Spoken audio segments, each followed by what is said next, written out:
formation organisée par le ministère de la Communication en partenariat avec la chaîne de télévision alimentaire. Ce séminaire qui inaugure la série de formations que le ministère de la Communication organisera courant cette année a pour entre autres objectif accroître les connaissances des journalistes dans le traitement de l'actualité, celui des changements climatiques et de la réalisation des documentaires. Gerline Wolmer sur l'importance de ce séminaire. Notre grand but, c'est l'échange entre les journalistes eux-mêmes, entre les professions, aussi entre les nations, parce que c'est un séminaire qui concerne toute région. Alors je pense que les expériences que tous les reporters et tous les journalistes ont dans les différents pays peuvent être différents, les manières de raconter les histoires peuvent être différentes. Là, nous allons tous mettre ensemble, plus ajouter des méthodes que nous avons ou que nous pratiquons peut-être en Europe, en le contenu pour mieux pouvoir raconter leurs histoires qui sont trop faiblement répandues dans tout le monde. C'est pas un cours magistral qu'on va donner, mais on va travailler en groupe. C'est-à-dire on va faire des reportages sur le thème, sur le terrain, et pour vraiment bien planifier et bien raconter l'histoire qui a un début, un fin, un protagoniste, un défi, et qui soit bien raconté et qu'on va bien écouter. D'apprentissage et de perspicacité, bienvenue au Kémi, s'est exprimé en ces termes.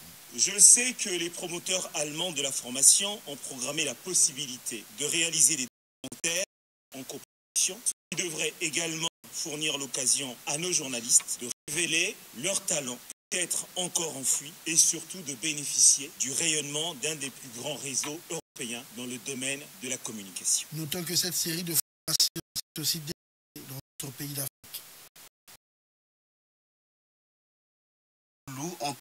En exécution les mesures sur la fonction publique territoriale. Il a signifié lundi au cours de la cérémonie d'échange de vœux qui s'est déroulée dans le du ministère. Cornélie Bianca. L'ensemble du personnel du ministère de l'Intérieur et de la décentralisation a présenté ses civilités à leur ministre du tutelle, Raymond Zéphirin Boulou. Comme la tradition l'oblige, le directeur de cabinet de ce ministère, Séraphin Ondélé, a dressé un bilan des activités menant durant l'année écoulée. Bilan qu'il qualifie positif. Pour ce qui est de la décentralisation, un regard particulier a été porté sur l'action des conseils départementaux et municipaux avec une orientation précise de sorte que les délibérations soient réalistes et ne tiennent compte que des besoins primaires et pressants de la population. Des moyens substantiels leur ont été offerts par le gouvernement en vue de leur fonctionnement harmonieux, même si leur avantage en termes d'investissement. Nous avons mis au cours de cette année sur la table du gouvernement tous les textes décisifs d'application de la loi numéro 5-2005 du 11 mai 2005 portant statut de la fonction publique territoriale. Lors du dernier Conseil des ministres de l'année, ces textes, nous l'espérons, vont impulser une nouvelle dynamique à nos collectivités locales. De son côté, le ministre de l'Intérieur et de la décentralisation a signifié que la loi de la programmation initiée par le gouvernement la modernisation de la force publique devait consacrer la montée en puissance de la police nationale. Dans sa feuille de route prescrite au gouvernement en septembre 2009, M. le Président de la République faisait de la décentralisation une priorité, tout au moins dans sa première phase pratique qu'est la fonction publique territoriale. Dans l'autre temps, le gouvernement de la République a décidé de rendre gratuits tous les actes d'état civil, y compris la carte nationale d'identité qui est déjà et le passeport. La direction générale de l'administration du territoire pour mettre en place tout le dispositif nécessaire. Au finish, Raymond Zéphirin Boulou a salué les agents et cadres ainsi que les invités pour souhaiter mieux de nous. Alors je vais inviter M. Modeste Boukadia pour venir suivre tour à tour le reportage sur la formation des journalistes et l'échange des vœux entre le ministre de l'Intérieur avec le personnel. Je voudrais dire que je suis heureux d'être avec vous. Très heureux. Merci. Et d'une part et d'autre part, je suis heureux de constater que M. Okemi, le ministre de la Communication, est un homme qui veut que les journalistes travaillent bien. Et surtout qu'il y a un séminaire organisé par la télévision allemande, une télévision où on laisse la liberté des journalistes de faire leur travail. Et j'espère que M. Okemi, au cours de ce séminaire, a pris les leçons qu'il faut pour qu'il ne puisse plus donner aux journalistes de Télé Congo, qu'il oriente les journalistes de Télé Congo de faire le travail que M. Okemi le veut. mais comme les journalistes le veulent. Parce que les journalistes sont là pour montrer à l'opinion ce que les hommes publics disent. Et le travail de M. le ministre de la Communication n'est pas là pour montrer les bons côtés au président de la République, mais de laisser, surtout que c'est une télé d'État, que chacun s'exprime en assumant leurs propres propos. Vous avez été sur la mise en place de la fonction publique territoriale. Là. Oui, en effet, c'est vrai, je suis pour la décentralisation. D'ailleurs, une grande décision qui a été prise par la conférence nationale. Mais la décentralisation est une bonne chose, mais il faut donner les moyens. Aujourd'hui, mais il n'y a pas de décentralisation financière. Quand on parle de décentralisation, ça veut dire qu'il y a l'autonomie financière. Les régions, ou si vous voulez, ce qu'on appelle ici les départements, n'ont pas une autonomie financière. Si on veut décentraliser correctement, mettons aussi l'autonomie financière. Et dans ce sens-là, puisque c'est une décision prise par le président de la République, le complément de la décentralisation administrative, la décentralisation financière. Monsieur Modeste Boukadia, le président du CDRC. MN Radio pour vous informer. Monsieur Kombi Saltia et Rosalie Maniama, respectivement ministre de l'enseignement technique et professionnel et ministre de l'enseignement primaire et secondaire, ont effectué mardi la ronde dans différents établissements scolaires de la place. Objectif, se rendre compte de la présence des enseignants à leur poste de service. Le tour de ces établissements a débuté au lycée Thomas Sankara, où les ministres ont constaté l'absence de certains enseignants dans les salles de classe. Le directeur de Thomas Sankara a signifié que les cours se déroulent normalement sans perturbation de cours.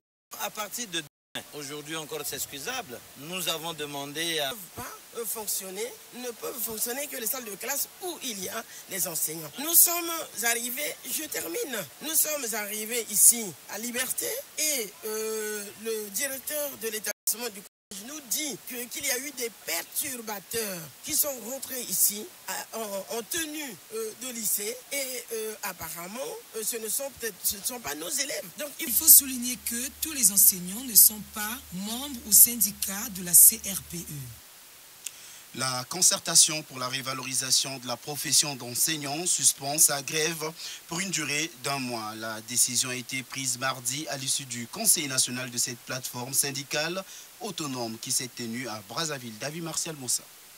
Cette grève trouve finalement un début de solution. C'est grâce à l'implication personnelle du chef de l'État qui a décidé de la convocation à titre extraordinaire du Comité national du dialogue social pour ce samedi 21 janvier en vue de trouver des solutions définitives aux exigences des enseignants. Rémi Alain Blaise Boumba, co-président de la grève. Le Conseil national de la concertation pour la revalorisation de la profession d'enseignant, CRPE, réuni en session extraordinaire ce mardi 17 janvier 2012 à Brazzaville, décide de la suspension d'1 mois de la grève en cours à compter de mercredi 18 janvier 2012 à 7 heures précises. À cette occasion, la CREP appelle les enseignants à se rendre à leur poste de travail dès ce mercredi. À cet effet, le Conseil national de la concertation pour la revalorisation de la profession d'enseignant demande à l'ensemble des travailleurs de l'enseignement de reprendre le travail dès ce mercredi 18 janvier 2012 à 7 heures sur l'ensemble du territoire national, en attendant l'expiration du délai ci-dessus fixé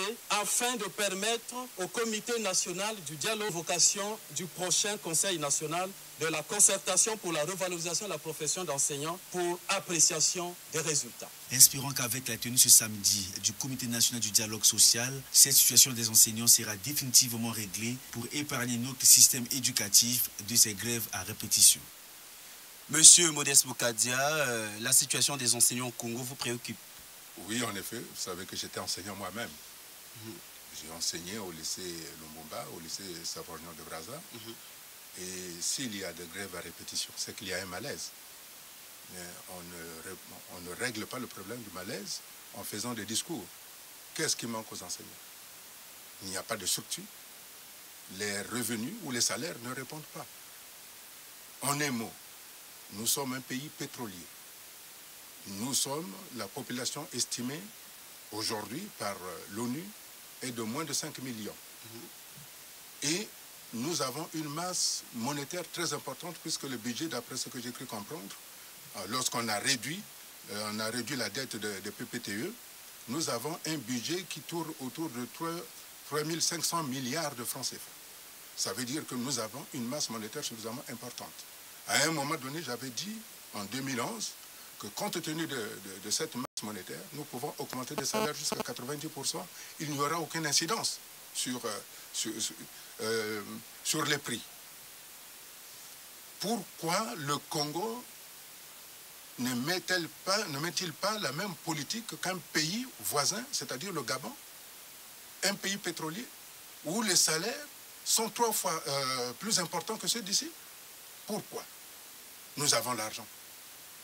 Pourquoi on laisse pourrir une situation comme ça?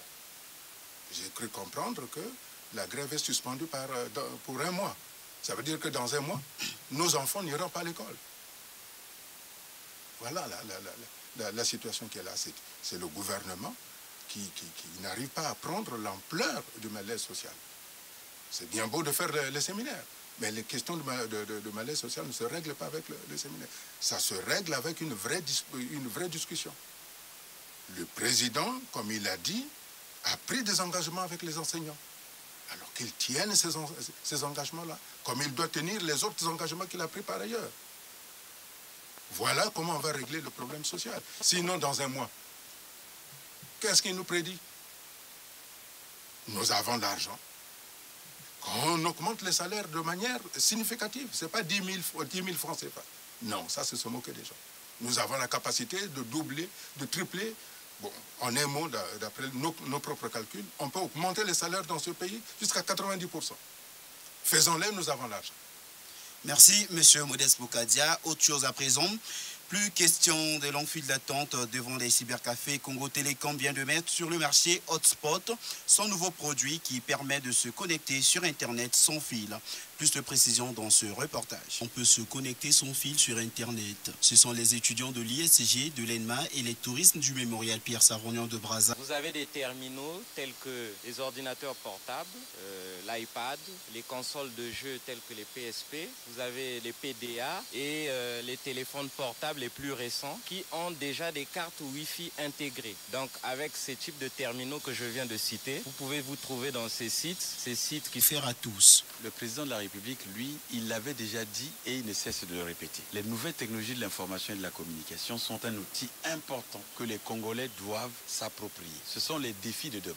Et c'est pour cela que chacun, là où il est, doit apporter quelque chose pour que le chemin d'avenir soit une réalité. Les étudiants s'en réjouissent. Vraiment, qu'est-ce que je peux dire? Je m'exclame et je remercie également la société Congo Télécom pour ce produit. Vu le lancement, ça nous sert déjà là. Pour aujourd'hui, actuellement même, au moment où l'on parle, nous avons un devoir de marketing. Je suis connecté là avec mes amis, nous faisons des recherches. Pour un début, les secteurs concernés sont ceux allant du mémorial Pierre Savorgnan de Brazza en passant par l'ENMA et la cathédrale Sainte-Anne jusqu'au rond-point Poto-Poto. La couverture de tout Brazzaville est prévue pour les jours à venir. MN Radio pour vous informer. Les membres du Comité national du dialogue social appelés à poursuivre leur action au titre de l'année 2012. Ils ont été félicités ce mercredi pour leur sens du devoir et de responsabilité par le chef de l'État. C'était au cours d'un échange que ce comité a eu avec le président Denis Sassou Nguesso. Le point avec David Martial Mossa. Selon le journal Le Choc qui a révélé cette information, les biens de Tombongo sont au centre d'une polémique. La goutte d'eau. Oui, je disais que les membres du Comité national du dialogue social appelés à poursuivre leur action au titre de l'année 2012. Ils ont été félicités ce mercredi pour leur sens de devoir et de responsabilité par le chef de l'État. C'était au cours d'un échange que ce comité a eu avec le président Denis Sassou Nguesso. Le point avec David Martial Mossa. Le Comité national du dialogue social conduit par son président, le ministre d'État Florent Tiba, a saisi cette occasion pour témoigner de toutes les mesures annoncées par le chef de l'État. Faisant le point de leur activité au titre de l'année 2011, le ministre d'État Florent Tiba s'est dit satisfait, mais n'a pas manqué de noter quelques actions menées par quelques syndicats d'enseignants qui ont voulu annihiler leur action. Le travail abattu par le Comité national du dialogue social en 2011 a été apprécié. Il a apporté à sa manière une contribution non négligeable à la paix qui règne actuellement sur le front social, malgré les embûches qui n'ont pas manqué.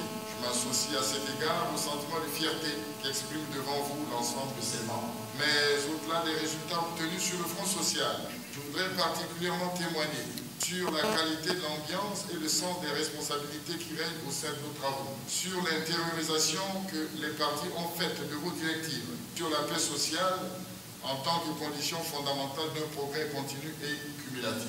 Prenant à son tour la parole, Denis Sassou Nguesso a félicité le comité pour son travail qui a permis au Congo de retrouver la voie de la croissance et du développement. Le chef de l'État a rappelé le rôle combien louable joué par les syndicats pour le maintien de la trêve sociale et salue la sagacité du travail du comité du dialogue social et a exhorté les membres de cet organe à poursuivre dans la même direction. Au sujet de la grève déclenchée il y a quelques jours par la CREP, le chef de l'État a appelé les membres de cette plateforme à être légalistes.